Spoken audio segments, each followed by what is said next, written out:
It's been 1 year since the House of Representatives passed the most comprehensive package of anti-corruption reforms since Watergate. 1 year. H.R. 1 shines a light on secret campaign contributions, makes it easier to vote, and cleans up corruption in Washington. It is the solution to the gridlock that the American people are tired of in our nation's capital. But for 1 year, H.R. 1 has gathered dust on Majority Leader McConnell's desk.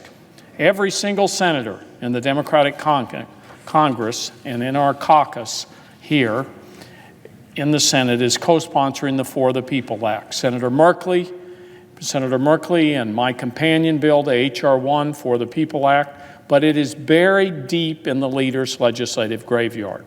Over the course of the last year, as the For the People Act has languished, tens of millions of dollars were spent, much of it in secret, to influence the policy-making process. Almost half a dozen states passed new laws restricting voter rights. The U.S. Supreme Court gave the green light to political gerrymandering. And President Trump, visiting his own properties dozens of times, funneled millions of taxpayer dollars into his own pocket.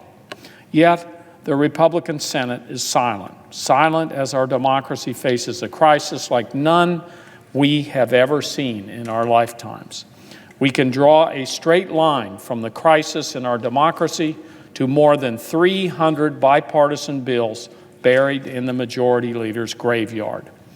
The bills waiting for Senate action are broadly supported by the American people, but they are opposed by the ultra-wealthy, the special interests, the powerful corporations, and that they try to buy our elections. Like Senator McConnell, these big money interests are proud of killing these bills. Here's what happened over the year that the For the People Act has been in the Majority Leader's graveyard. The number of Americans without health insurance increased by hundreds of thousands. California wildfires worsened by climate change, cost $25 billion. Flooding in the Midwest, also a casualty of climate change, cost $12.5 billion. And 22 people were gunned down at an El Paso Walmart by a white nationalist armed with an assault rifle. Sadly, that was just a fraction of the thousands of gun-related deaths in our country last year. This is not the America that the American people want.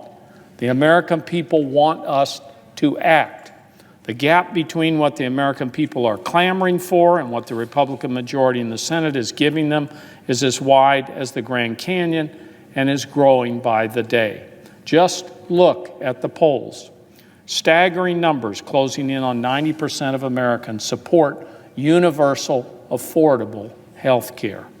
With these numbers, you would think Republicans would be making sure that every American has health care. But instead, Republicans have tried to dismantle the Affordable Care Act every chance they get. As we speak, President Trump and 18 Republican governors and attorneys general are urging the Supreme Court to strike down the Affordable Care Act. The American people want exorbitant prescription drug prices reeled in. 80% of Americans think the cost of prescription drugs are far too high, and we all know that Big Pharma is the reason why.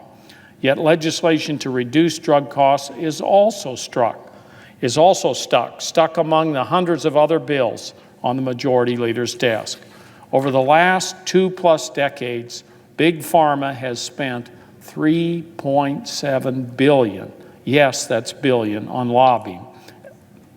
And so today, the same vial of insulin that cost $175 15 years ago costs more than $1,400 today. As a result, some diabetics ration their insulin, and some, as a result, have died. It's not just our health care. The ability of our planet to support human life as we know it is at stake. Time and again, polling tells us that the American people want us to tackle climate change. The American people accept the science. They understand the existential threat. Yet dozens of climate change bills lie ahead in the Senate, including my renewable electricity standard bill, to move us to 100% clean energy by mid-century. Nearly 70% of Americans, including a majority of Republicans, believe we need to take aggressive action to fight climate change. And almost 80% believe the government should invest more in renewable energy resources.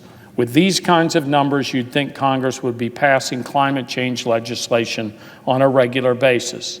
Except you'd be wrong. Why? Well, an expert analysis found that from 2000 to 2016, $2 billion was spent on lobbying regarding climate policy. And the fossil fuel interest outspent environmental public interest groups by a factor of 10 to 1. This is not democracy at work. This is a complete perversion of our democratic ideals. But the good news is we can change all of this.